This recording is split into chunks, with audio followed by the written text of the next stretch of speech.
Thank you very much. And I hope you like our new beautiful patio with matching stone to the White House. If this were grass today, you'd be sinking into the mud like they've done for many years, and you would be very unhappy. Please, thank you very much. This was a big day. It's a pardon day for a very important beast.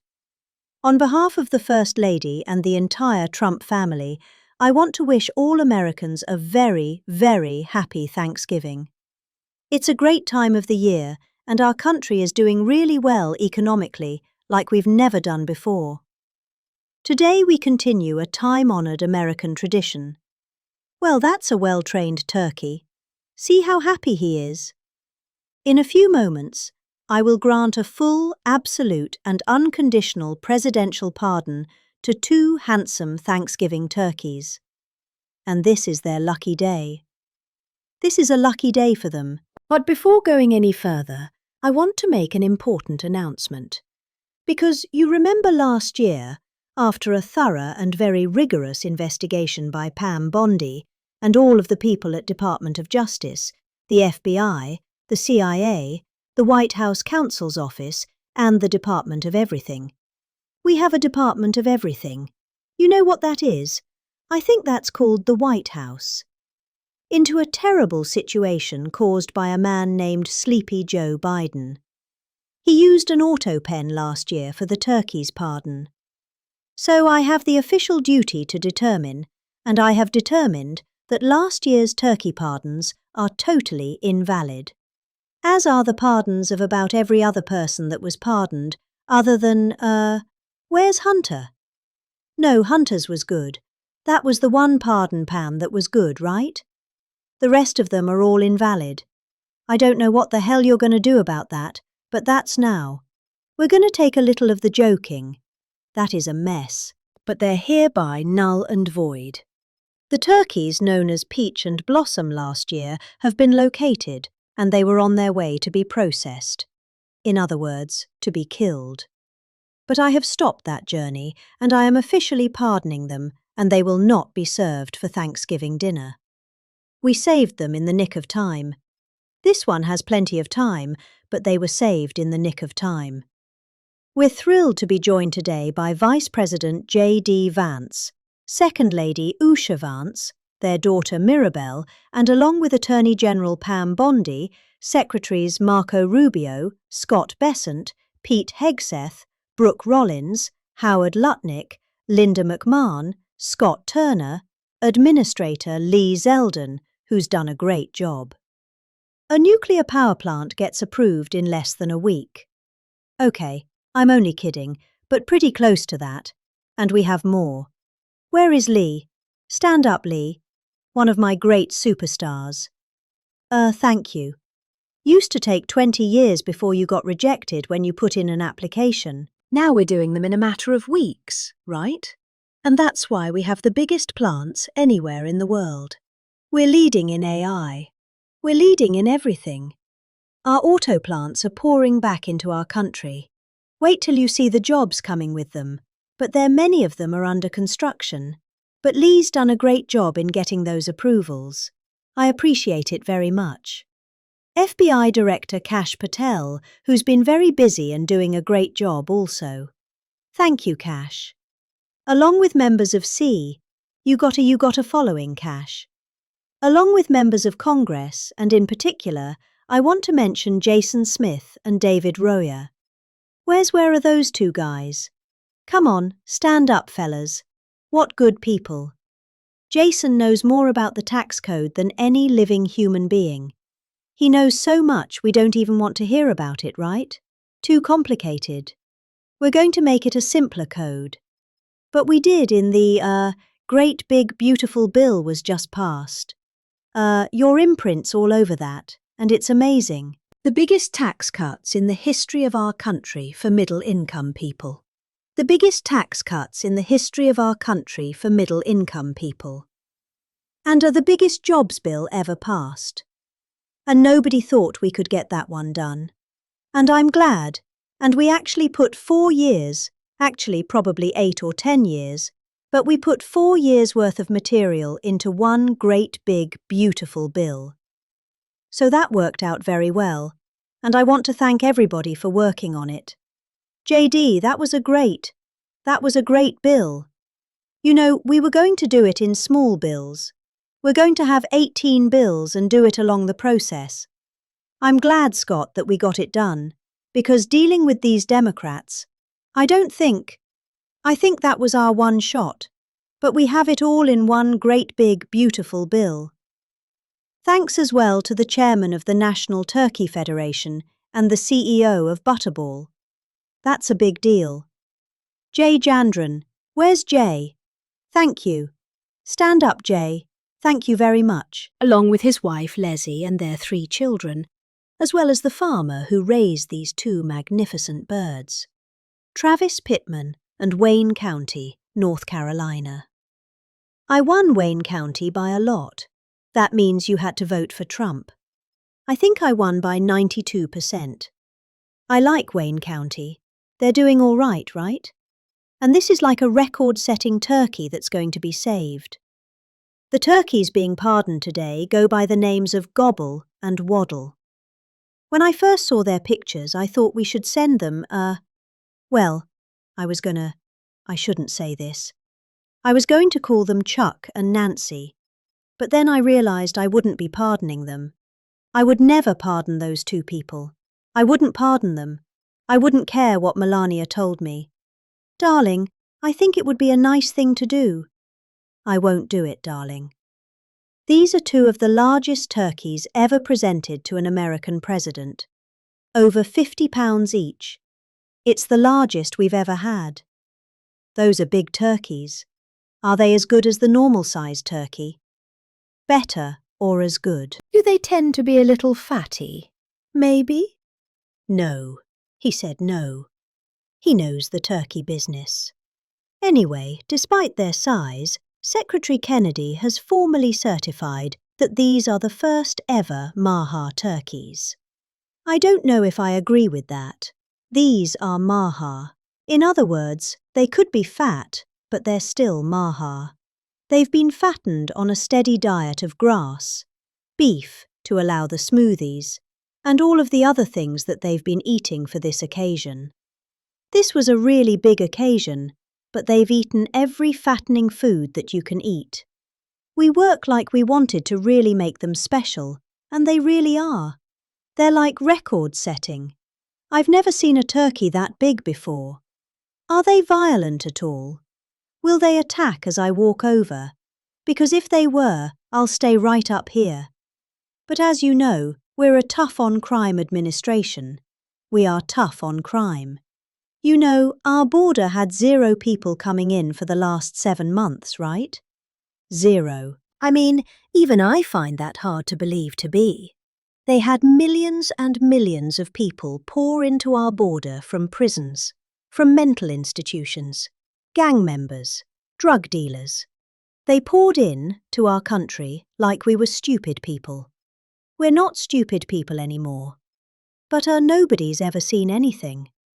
The job that they've done on the Tom Holman, Kristi Noem, the whole group, the job they've done on the board is almost like a miracle. We have, and the people that make these statistics that said 0, they've said 0 for the last 7 months. I can't. It has to be like a few people got in. But they say 0, and they're radical left Democrats to do the scoring. So I can't imagine they did that for us. The truth is, we have no people coming into our country illegally. It's an amazing statistic, and I'm very proud of it. And we have the most people working in the United States today by far than we ever had in the history of our country. So those are all good numbers. But instead of pardon, some of my more enthusiastic staffers were already drafting the paperwork to ship Gobble and Waddle straight to the terrorist confinement center in El Salvador. And even those birds don't want to be there. You know what I mean? It was a tough I'd like to thank the president of that country. They do a rather efficient job. It's got to be the largest prison in history. I've never seen anything like it. And a lot of people are behaving on our streets now. You know, Washington, D.C. is considered a safe zone. This was one of our most unsafe places anywhere in the United States. It is now considered a totally safe city. I won't tell you about murders. We're having murders, like a lot of murders on a weekly basis. We haven't had a murder in 6 months. And it doesn't sound good even to say that we haven't had a murder in 6 months. But when you were averaging 1, and even sometimes 2 a week, and you haven't had one in 6 months, you can walk with your family down the middle of any street, go to a restaurant, you won't get in. They're opening new restaurants all over, and it's really been a beautiful thing to see. So Washington, D.C. is now a totally safe city. And a year ago, it was a criminal mess. We removed 1,700 people, career criminals, and people that came to this city from Venezuela and many other places. They were let out of prisons, and they came here. They were trending raw, a lot of trend raw. That's from Venezuela, and we got them all the hell out of our country, or they're in prisons now. And you can walk down any street in Washington and you're going to be just fine. And I want to thank the National Guard. I want to thank Pete Hegseth. The job you've done here is incredible. And I hear you're having the same kind of success in Memphis, Tennessee, where you had an even worse situation. And Memphis, crime is down 64% in 3 weeks. And by the time you have 4 or 5 weeks, you're going to have it down almost where there won't be crime. And we could do that in Chicago, by the way, if they would let us. If the mayor was a low IQ person, but he should understand this. This is a very serious thing. You saw all the crime that took place last night, the night before the woman with the burning. They burned the woman to be talking about that now. They burned this beautiful woman riding in a train. A man was arrested 72 times. 72 times. Think of that. And they'll let him out again. The liberal judges will let him out again. But we're ready to go. You know, we've been, moving toward Chicago. We have a governor that thinks it's wonderful that only like 7 people were killed this week. But we are, moving toward doing, and we're going to if crime gets... It's horrible what's happening in Chicago. We could make Chicago a safe city in a period of 4 weeks, in a period of 8 weeks, 9 weeks, 10 weeks. It would be totally safe. And the people of Chicago want us to go there. And if you look at the crime that's taken place in Chicago in the last 2 weeks, just take a look. It's on the front page of every newspaper. It's out of control. The mayor is incompetent. And the governor is a big fat slob. He ought to invite us in, say, "Please make Chicago safe. We're going to lose a great city if we don't do it quickly. Make Chicago. We'll do the same thing as we did in D.C., the same thing as we did everywhere we've gone. It's become almost instantly safe. And I want to do it in Chicago. So, Governor Pritzker, if you're listening, let's get your act together. Invite us in. We're going to make your place so safe. If you're not going to have these crimes that are making the newspapers and the front page of every newspaper, and television story, news story will make Chicago a safe place very quickly." I looked at the various cases granting mercy, discovering that the terrible trauma that everyone's going through, and I had a little bit of a Pritzker joke. I was going to talk about Pritzker in size, but when I talk about Pritzker, I get angry because he's not letting us do the job. So I'm not going to tell my Pritzker joke.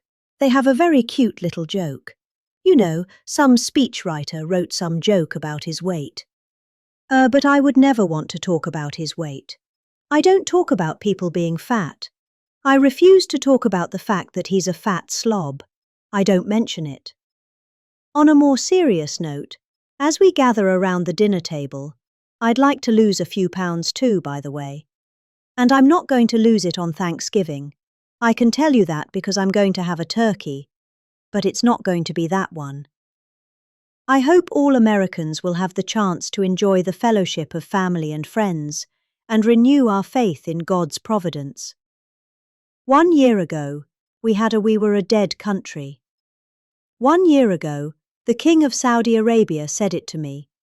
He said it to me actually 4 months ago when I was in Saudi Arabia, Qatar, UAE. He said, "You know, 1 year ago, the United States was a dead country, and now you've got the hottest country anywhere in the world." They do. We're the hottest country. We have $18 trillion being invested as of now. We're not even close to being 1 year. The most ever was 2 trillion for a certain country I won't name, during the last administration. In 4 years, they had less than $1 trillion being invested in the country. In 9 months, we have over $18 trillion. It's a number that nobody has ever even thought possible. And that's in building plants and building so many things, investments in our country. Nobody's ever seen anything like it. But we have more people working. We have more people praying. The churches are coming back. I don't know if you've been reading that story, but religion is coming back to America. Some people say, "Oh, why would you mention that?" To me, that's a big deal. And this Thanksgiving, we're also making incredible strides to make America affordable again. Walmart announced that the cost of their standard Thanksgiving meal is 25% lower than just 1 year ago. That's a big deal. According to the USDA, the price of Thanksgiving turkey is down 33% from its bid nearer highs. Potatoes are down 13%. Ham is down 15% compared to last Thanksgiving. So we are down to a level that we haven't seen in a long time. Egg prices are down 86% since March, and gasoline will soon be hovering around $2 a gallon. Under our leadership, we passed the largest tax cuts in history, the largest spending cuts in history, the largest regulation cuts in history, and we have fully secured our southern border. I've also ended 8 wars in 9 months, and we're working on that final war. It's not easy, but I don't know. I think we're going to get there. 25,000 soldiers, Ukraine, Russia. In the last month, 25,000 soldiers have died. So I think we're getting very close to a deal. We'll find out. I thought that one would have been, gone quicker. We did 8. I thought that would have been an easier one. But I think we're making progress in less than 1 year. We've accomplished more than most other administrations have accomplished in 8 years. And this is a very special Thanksgiving. We thank God for His many blessings and the great success that this country has seen in the short period of time. We draw strength from the love of family and friends, and we express our undying gratitude for the men and the women of the United States Armed Forces. We love them. We pray that peace and prosperity will continue to bless our land, and together we'll really just keep this great drive going to make America great again. MAGA, I think it's the greatest expression in the history of politics. Make America great again. So once again, Melania, thank you for doing such a great job and being such a great First Lady. And now, let's go and give WAD. Waddles, by the way, is missing an action, but that's okay. We'll pretend WAD is here. The gift that they've been waiting for.